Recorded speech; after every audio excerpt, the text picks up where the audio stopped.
Hello everyone, welcome back to my channel Metamind management. तो ये है कंपनीज लॉ का पार्ट 2, जिसमें हम लोगों ने पार्ट 1 में मोस्ट इम्पॉर्टेंट क्वेश्चंस करे थे। और जितने भी हम लोग ने 8-10 पेपर डिस्कस करे थे, उसमें से इम्पॉर्टेंट क्वेश्चंस में मुझे सेल ऑफ गुड एक्ट बहुत ज़्यादा इम्पॉर्टेंट लगा। और सेल ऑफ गुड एक्ट में भी जो क्वेश्चन रिपीटेडली आए थे वो हम लोग डिस्कस करने वाले हैं। ये वाला पार्ट थोड़ा लंबा होगा क्योंकि ऑब्वियसली लॉ है और 3 से 4 क्वेश्चंस ऐसे हैं जो रिपीटेडली आए हैं। डिटेल डिस्क्रिप्शन तो नहीं होगा, अगर आप बोलोगे तो मैं उसके नोट्स बना के आपको दे दूंगी, लेकिन फॉर श्योर ऐसे हम लोग पढ़ेंगे कि मैं आपको अभी इसी वीडियो में, अगर आपने ये वीडियो अच्छे से सुन लिया तो इसी वीडियो में देन एंड देयर आपको चीज़ें लर्न हो जाएंगी। टाइम को बढ़ाते ना हुए हम लोग स्टार्ट करते हैं। तो पहला क्वेश्चन जो मुझे इम्पोर्टेंट लगा वो ये है, what do you understand by sale contract, explain its features. Sale contract होता क्या है, सेल ऑफ गुड एक्ट होता क्या है और इसके फीचर्स बताइए। तो इसमें लिखा हुआ है sale contract is an agreement. देखो, कोई भी कॉन्ट्रैक्ट जो होता है बेटा, वो सबसे पहले तो एक एग्रीमेंट होता है। तो वैसे ही सेल कॉन्ट्रैक्ट भी जो होगा वो क्या होगा, एग्रीमेंट तो ज़रूर होगा। एग्रीमेंट क्या होता है, जब दो पार्टीज अपनी सहमति देते हैं किसी चीज़ में आने को। जैसे मैं बोल दूं कि बेटा मैं अपना पेन आपको 10 रुपये में बेचना चाहती हूँ, और आप भी बोल दो कि हाँ मैं आपका पेन 10 रुपये में खरीदना चाहता हूँ या चाहती हूँ। तो ये हम दोनों के बीच में क्या हो गया, एग्रीमेंट हो गया, जहाँ पे हम दोनों ने सेम कंसिडरेशन रखी। मैंने रखा 10 रुपये और आपने रखा पेन, ठीक। तो इसको हम बोलेंगे agreement. So a sale contract is an agreement. एक सेल कॉन्ट्रैक्ट एग्रीमेंट होता है जहाँ पर क्या होता है, seller agrees to transfer ownership. Seller जो है वो अपनी ओनरशिप ट्रांसफर करने के लिए रेडी रहता है। जैसे मैंने बोल दिया कि मैं अपना पेन आपको दे दूंगी, ठीक, तो मैंने ओनरशिप आपको ट्रांसफर करने की बात कही। टू अ बायर, आप कौन हो गए, बायर हो गए। फॉर अ प्राइस, 10 रुपये मैंने बोले ना कि 10 रुपये में मैं दे रही हूँ, ठीक। यही क्या है, एक सेल कॉन्ट्रैक्ट है। It can be either a sale, ये एक सेल हो सकती है। सेल क्या होता है, when the transfer happens immediately. जब मैं आपको तुरंत पेन दे दूँ, आप मेरे को तुरंत 10 रुपये दे दो, तो ये क्या होगा, सेल होगा। और एन एग्रीमेंट टू सेल, और या फिर हो सकता है कि एग्रीमेंट हो हम दोनों के बीच में, when the transfer will happen in the future. यही डिफरेंस होता है सेल में और एग्रीमेंट ऑफ सेल में। सेल में होता है कि इमीडिएटली आप पेन लोगे और मैं पैसे लूंगी, और ट्रांसफर ऑफ सेल में क्या होगा, सॉरी एग्रीमेंट टू सेल में क्या होगा कि जब मैं बोल दूं कि मैं आपको मंडे को मिलूंगी और आप मंडे को मेरे से पेन ले लेना और मैं आपसे 10 रुपये ले लूंगी, तो ये क्या हो गया, एग्रीमेंट टू सेल हो गया। एक बार फिर देख लेते। A sale contract is an agreement. एक सेल कॉन्ट्रैक्ट एग्रीमेंट होता है जहां पर seller agrees to transfer his ownership. Seller जो है एग्री करता है अपनी ओनरशिप ट्रांसफर करने की, किसकी, of good, to a buyer, किसको, बायर को, फॉर अ प्राइस, एक प्राइस के लिए। It can be sale, sale जहाँ पे इमीडिएटली ओनरशिप ट्रांसफर हो रही है, और एन एग्रीमेंट टू सेल, या फिर एक एग्रीमेंट टू सेल हो सकता है जहाँ पे ट्रांसफर फ्यूचर में हो रहा होगा, ठीक। अब इन सिंपल टर्म्स में क्या होगा, it is an legal agreement. ये एक लीगल एग्रीमेंट है जहाँ पे सेलर प्रॉमिस कर रहा है कि वो गुड देगा और बायर प्रॉमिस कर रहा है कि वो पैसे देगा इन रिटर्न, ठीक। तो आई होप ये आपको समझ में आ गया होगा। अब फीचर्स लर्न करते हैं। फीचर्स इमीडिएटली ना देख के मैं आपको एक शॉर्ट ट्रिप बताती हूँ। टैग टिप, आप याद रखना, टैग टिप। अभी 2-3 बार बोलो मेरे साथ, टैग टिप, टैग टिप, ठीक। Tag, T stands for two parties. Essential है, मतलब कौन क्या चीज़ें इसेंशियल हैं सेल ऑफ गुड एक्ट के लिए। तो ये 6 चीज़ें इसेंशियल हैं, ठीक। पहला है two parties, there must be two parties, दो पार्टी होनी चाहिए। जैसे मैंने बोला, मैं क्या हूँ, सेलर हूँ, आप क्या हो, बायर हो, ठीक। तो हम दोनों क्या है, दो पार्टी हैं। एक है all essential of valid contract. एक वैलिड कॉन्ट्रैक्ट के लिए जितनी चीज़ें चाहिए होती हैं वो सब होनी चाहिए। मतलब हम दोनों साउंड माइंड के होने चाहिए, हम दोनों के बीच में चीज़ें क्लियर होनी चाहिए, हम दोनों के बीच में एक एग्रीमेंट होना चाहिए, दोनों के बीच में कंसिडरेशन होना चाहिए। कंसिडरेशन मतलब होता है समथिंग इन रिटर्न, मेरे को 10 रुपये चाहिए और आपको क्या चाहिए, पेन चाहिए, ठीक। तो सारे इसेंशियल्स होने चाहिए किसके, वैलिड कॉन्ट्रैक्ट के। जी स्टैंड्स फॉर गुड्स, एक कोई ना कोई गुड होना चाहिए जिसको मैं आपको ट्रांसफर कर रही हूँ, ठीक। कोई ना कोई प्राइस होना चाहिए जिसके बिहाफ पे गुड ट्रांसफर हो रहा है। आई stands for includes both. Include मतलब, ये इंक्लूड बोथ का मतलब सेल भी होना, सेल भी हो सकता है और एग्रीमेंट टू सेल भी हो सकता है, जो हम लोग ने यहाँ पे देखा, ठीक। And T stands for transfer of ownership, transfer of ownership भी होनी चाहिए। अब ये इसको एक बार रख के आंख बंद करके आप बोलो tag tip, tag T stand, T किसके लिए स्टैंड हो रहा था बेटा? टू पार्टीज, दो पार्टीज होनी चाहिए, ए स्टैंड हो रहा था ऑल इसेंशियल्स ऑफ आपका वैलिड कॉन्ट्रैक्ट, जी स्टैंड्स फॉर गुड, टैग हो गया, tip, T stands for transfer of ownership, I stands for includes both sale और आपका agreement to sale, and P stands for price. ठीक, तो ये हमारा कितने 6 एसेंशियल हो गया। अब इसको शॉर्ट में देख लेते हैं क्या होता है। देख लो, two parties, there must be seller, एक सेलर होना चाहिए who sells the goods, and a buyer who purchases them. ठीक, जैसे एग्जाम्पल ले दिया, shopkeeper sells a pen to a student buyer. ठीक, transfer of ownership, ownership transfer होनी चाहिए, लीगल राइट्स ट्रांसफर होने चाहिए of the goods must transfer from the seller to the buyer. जैसे ही मैं 10 रुपये ले लूंगी और आप पेन ले लोगे, अब आपके ऊपर है, उस पेन से आप खेलते हो, लिखते हो, तोड़ते हो, अब ओनरशिप क्या हो गई? ट्रांसफर हो गई। ठीक है, फिर नेक्स्ट है हमारा क्या?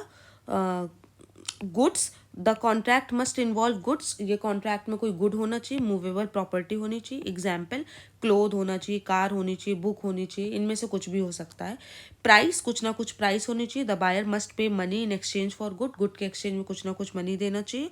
ठीक, फिर all essential of valid contract मैंने बताया, both the seller and buyer must agree willingly to the contract.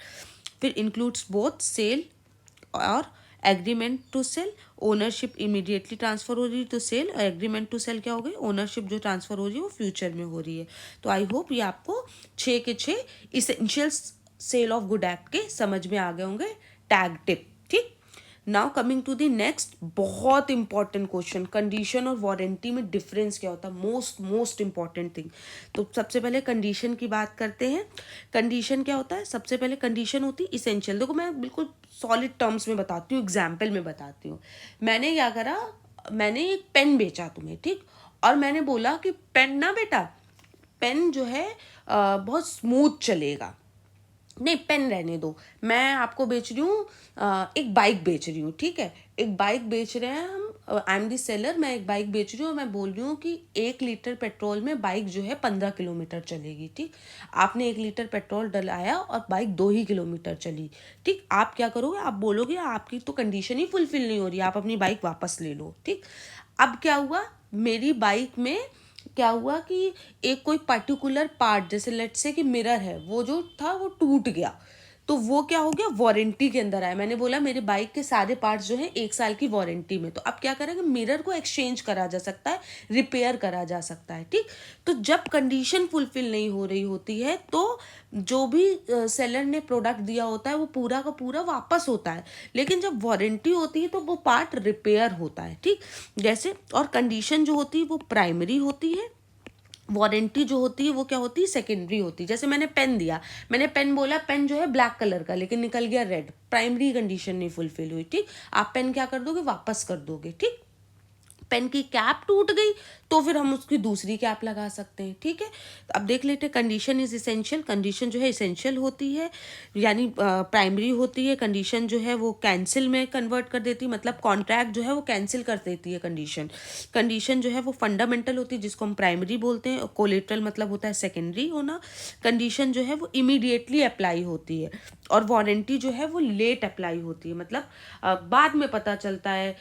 आप हो सकता है कि 2 महीने बाद आपकी कोई चीज़ खराब हो रही हो, कोई पार्ट खराब हो रहा है, तो आप तब भी उसके लिए क्या कर सकते हो? अप्लाई कर सकते हो। देखो, इसमें मैंने 2 एग्जाम्पल लिए हैं। जैसे कंडीशन में मैंने लिखा car mileage should be 20 kilometre पर लीटर। तो अगर मैंने बोला कि जो भी मैं कार बेच रही हूँ वो 20 किलोमीटर्स चलेगी पर लीटर में, लेकिन वो नहीं चली, तो आप क्या कर दोगे? कंडीशन ही फुलफिल नहीं हुई, आप प्रोडक्ट को लौटा दोगे। यहाँ पे लेकिन क्या है, कार का म्यूजिक सिस्टम खराब हो गया, तो आप क्या कर सकते हो? उसको रिपेयर कर सकते हो, उसकी वजह से आप कॉन्ट्रैक्ट को नहीं तोड़ोगे। दूसरा मैंने बोला laptop must have 8 GB RAM. मैंने प्रॉमिस करा कि मैं जो लैपटॉप दे रही हूँ आपको उसमें 8 GB की रैम है, लेकिन उसमें 4 GB अगर रैम निकल गई तो आप क्या करोगे? कॉन्ट्रैक्ट को कैंसिल कर दोगे, वापस कर दोगे। ठीक, और अगर यही हो सकता है कि लैपटॉप का वेबकैम जो है वो काम नहीं कर रहा है, तो आप क्या करोगे?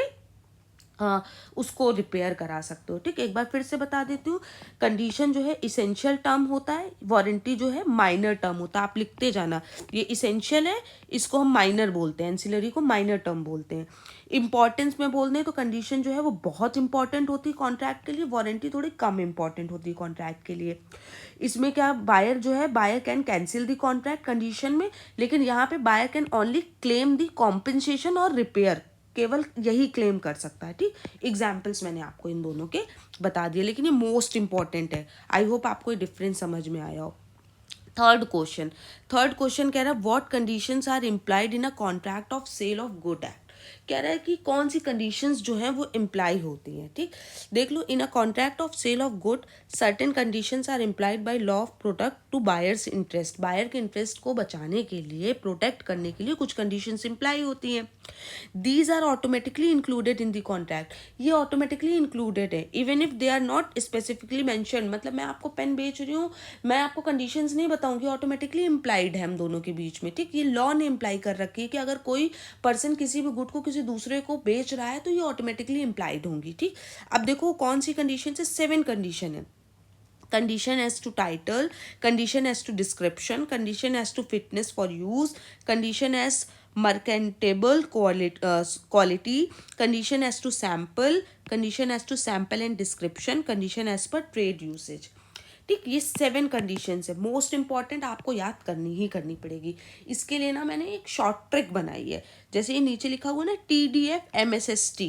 अब उसके लिए मुझे समझ में नहीं आ रहा था ये आप कैसे लर्न करोगे, तो मैंने एक कोट बनाया है, देखो क्या है ये ट्रिक। ये है tasty dogs feed many small sweet treats. ये आप लर्न कर लेना, tasty dogs feed many small sweet treats. ठीक, टी टेस्टी जो है वो टाइटल के लिए, डी डॉग्स वाला डिस्क्रिप्शन के लिए, एफ फीड जो है फिटनेस के लिए, एम मैनी जो है मर्केंटेबल क्वालिटी के लिए है, स्मॉल जो है सैम्पल, एस के लिए ये वाला स्वीट सैम्पल एंड डिस्क्रिप्शन के लिए, टी ट्रीट्स जो है वो ट्रेड के लिए। एक बार फिर से देख लो, tasty dogs feed many small sweet treats. एक बार फिर से याद कर लो, tasty dogs feed many small sweet treats, tasty dog feed many small sweet treats. अब याद करते हैं ये title, T stands for title, description, fitness for use, merchantable quality, sample and description, trade usage. इसका मीनिंग पढ़ लो, बस meaning याद कर लोगे, अंदर का खुद से लिख लोगे। टाइटल क्या होता है बेटा, टाइटल का मतलब होता है कि जो सेलर है उसके पास right to sale of goods हो। मतलब जो मेरा पेन जो मैं आपको बेच रही हूँ, मेरा ही पेन हो, मैंने चोरी करके आपको पेन ना बेच रही हूँ मैं। ठीक है, तो ये क्या है, सेलर के पास जो है राइट हो कि वो उस चीज को क्या कर पाए, बेच पाए। Description, good must match the description.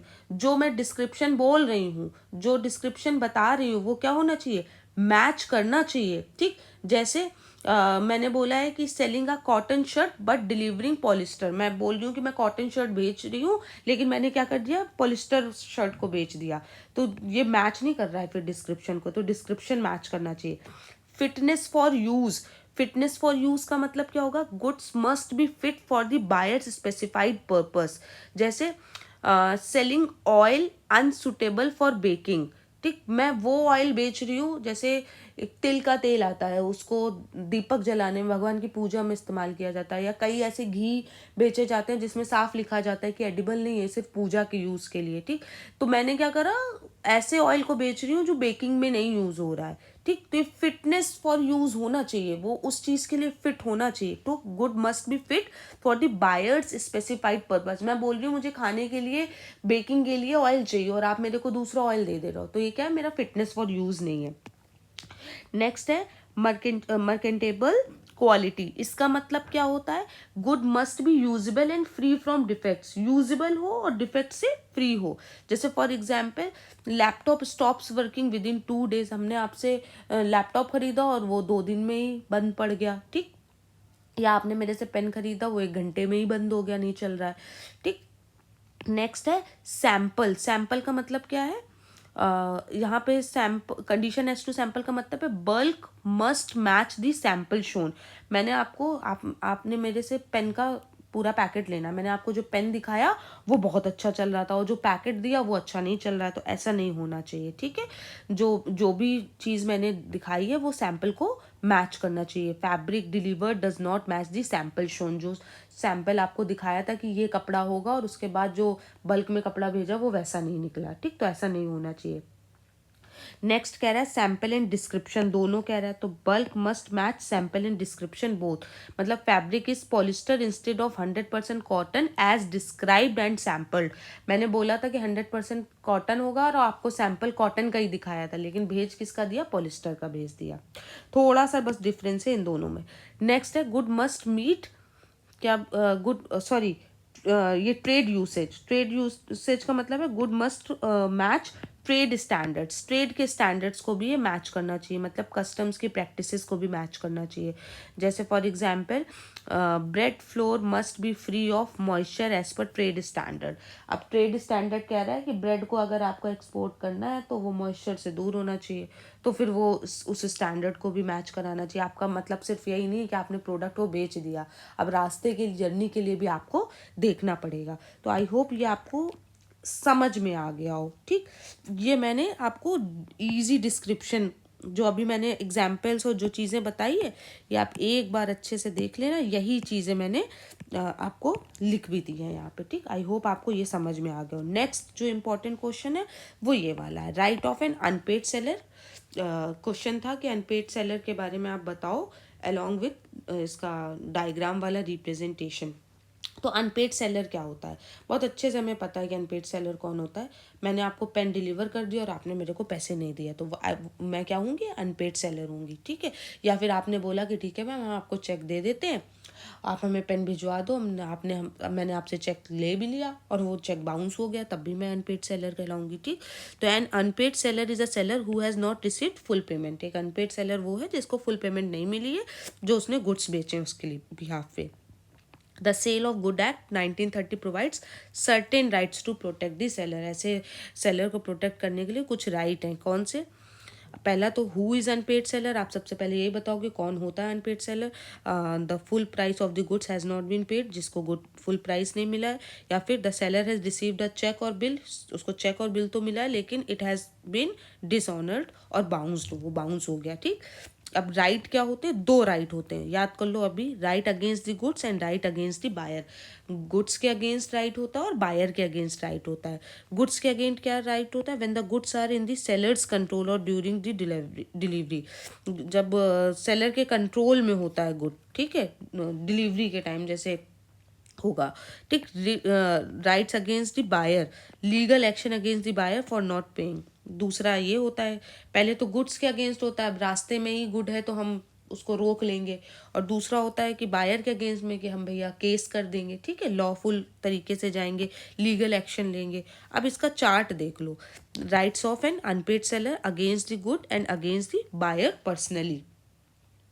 देखते हैं, कह रहा है कि सबसे पहले कह रहे हैं कि हम अगेंस्ट द गुड की बात करते हैं। कह रहा है when the property is in goods has pass to the buyer, जब बायर के पास जो है चली गई है प्रॉपर्टी, ठीक है। When the property in goods has not pass to the buyer, जब नहीं गई है तब। तो सबसे पहला जैसे लिखा हुआ राइट टू लीन, बहुत ध्यान से समझना। राइट ऑफ लीन का मतलब क्या होता है, retain the goods. Right of lien का मतलब क्या होता है, देखो मैं लिख देती हूँ यहाँ पे, रिटेन दी गुड्स। अब इसमें क्या क्या होता है, देखो मैं बताती हूँ इसमें क्या होता है, एक सेकेंड। हाँ, इसमें होता है if the buyer has not paid the seller can keep the goods until payment is made. अगर बायर ने सेलर को नहीं पे करा है तो वो क्या कर सकता है, अपने पास गुड को रख सकता है जब तक कि पेमेंट ना हुई हो। जैसे for example, a seller does not deliver furniture to the buyer because full payment is pending.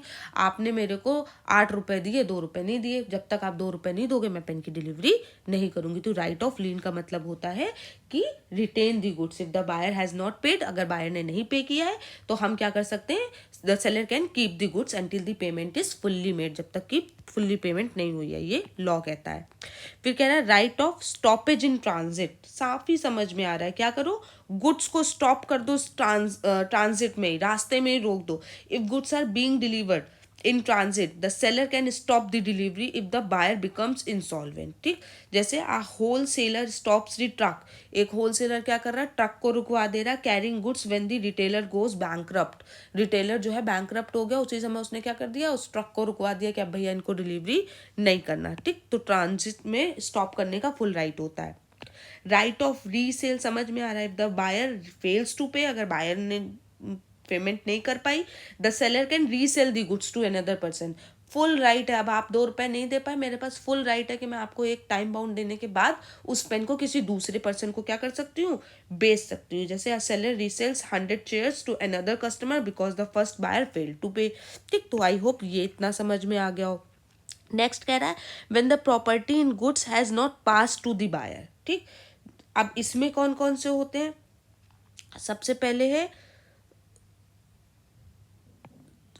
अच्छा पहले ये वाला देख लो, राइट अगेंस्ट द बायर, ये वाला देखो। चलो इसमें वही है, तो मैं इसमें भी दोनों सेम वही है, देखो लीन है, स्टॉपेज इन ट्रांजिट है, रीसेल है, सेम चीज़ है। ठीक है, इसमें देखो अगेंस्ट द बायर पर्सनली, इसमें क्या है, कह रहा है कि सूट फॉर प्राइस, प्राइस के लिए आप क्या कर सकते हो, केस कर सकते हो। The seller can sue the buyer for the price of the goods if the buyer refuses to pay. अगर बायर बोल देता हम पैसे नहीं दे पाएंगे, अब यहाँ पे तो गुड जो है वो चला ही गया है, तो वो क्या कर सकता है, सू कर सकता है।